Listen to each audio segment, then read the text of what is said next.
Touch कर दो कभी नहीं फिर दिखते हैं। अच्छा हमरा के समझता है बाबू प्यार करेला हमरा से तक कितने आशिक सीखते हैं। जिसको एक बार टच कर दो कभी नहीं फिर दिखते हैं। तुम भी रह के हर जाओगे मेरे इंतजार में। क्या समझा?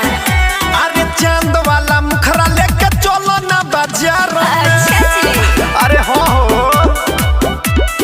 पागल प्रेमी हो जाएंगे रानी तेरे प्यार में। अच्छा का? अरे बाबू कसम रे।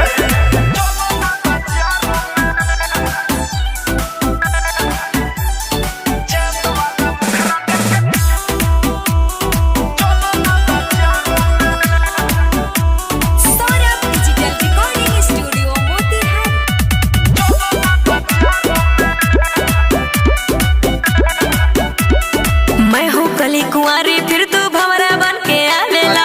हमरा पीछे झूठ मूठ के पैसा तो उड़ावेला। बोला अरे तू चीजें ऐसन हो माथे पर के बिंदिया रानी निंदिया मोर उड़ावेला। अच्छा? जब से देखले बानी तो के और केहू ना भावेला। अरे बाप रे मेरा वाला जहाँ भी होगा खोजूंगी हजारों में। अरे हम ही नहीं चांद वाला मुखरा लेके चलो ना बाजार में। अरे ना तो केहू ले ली ही जवानी तो उधार में। अरे लूट जाइबू। चांद वाला मुखरा लेके चलो ना बाजार में।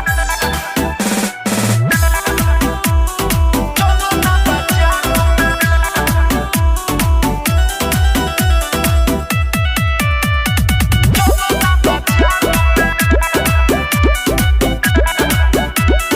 किसन सुधीर बात सुनो अब पीछा कायल छोड़ दो।